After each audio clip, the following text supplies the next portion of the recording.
CBS News national security correspondent David Martin has been following the latest from the Pentagon, and he joins us live. Good to talk to you, David. So what are your sources there telling you about what we saw? What is the Assad regime doing? What kind of activity led up to this rare warning from the White House last night? Well, as you can imagine, ever since the April chemical weapons attack, this particular air base, which is known as Shayrat Air Base, has been under intense surveillance as a known location of chemical weapons. And in the past few days, U.S. intelligence has picked up increased activity, not just at the air base in general, but in the specific part of the air base where the U.S. believes chemical weapons are stored, and specifically in an aircraft shelter, which is the shelter that the plane which dropped the chemical munition back in April came from, was struck in that cruise missile attack by the United States, damaged, has been repaired, and appears to be back in operation with another Syrian jet inside.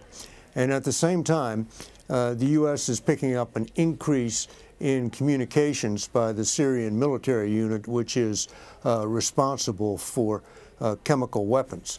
So you put that all together, and the Pentagon is careful to say this is not a smoking gun. There could be other explanations for what's going on there, but the intelligence seemed ominous enough to the White House so that they put out that warning last night that if Syria were to carry out another attack, Assad would pay a heavy price. And it just so happens that there are 4 U.S. Navy ships armed with cruise missiles operating right now in the eastern Mediterranean in range of targets in Syria. So the U.S. has more than enough firepower already in position to make good on that White House threat if it comes to that.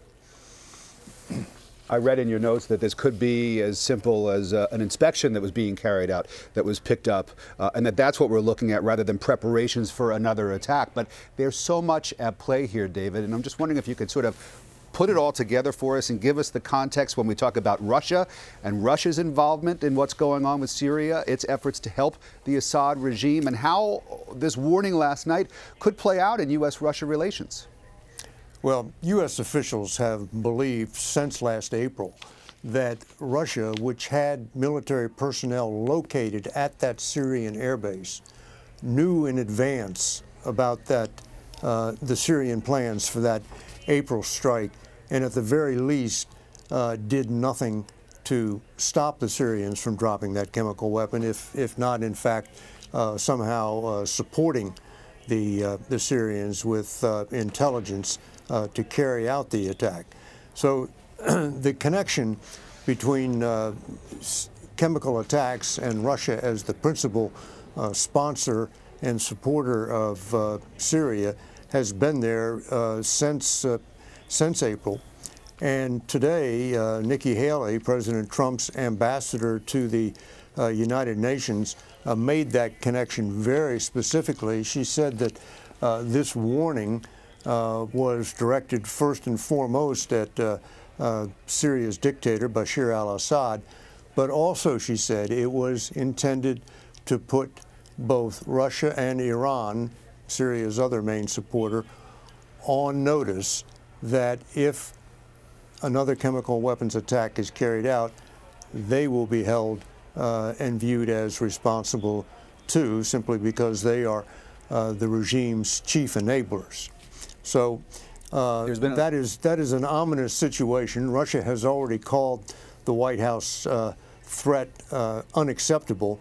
So you would have to say that relations between the U.S. and Russia over just Syria, not to mention all the other issues, is steadily going downhill. There's been a lot of talk today, David, of a red line. Of course, we've heard from President Trump his criticism of former President Obama, who he accused of laying down a threat and then never following through on that. This warning from the White House last night, is that yet a new red line? And is the Pentagon prepared to, what might the Pentagon be prepared to do if the intelligence continues to show that Assad is doing what he may in fact be doing? Well, the White House warning didn't leave much to the imagination. It specifically said, if you carry out another chemical weapons attack, you will pay a heavy price. And the benchmark here now is the 59 cruise missiles that were launched against this airbase back in April in retaliation for that strike. So if 59 cruise missiles did not convince Assad that it was dangerous business to carry out chemical weapons attacks, then you would expect that the next attack would be even larger than 59 cruise missiles, and it would probably go beyond this one airbase and try to attack some other things that are critical to Assad's survival as the dictator of Syria. So this has enormous potential for escalation. CBS News national security correspondent David Martin live for us at the Pentagon. Good to talk to you, David. Thanks so much.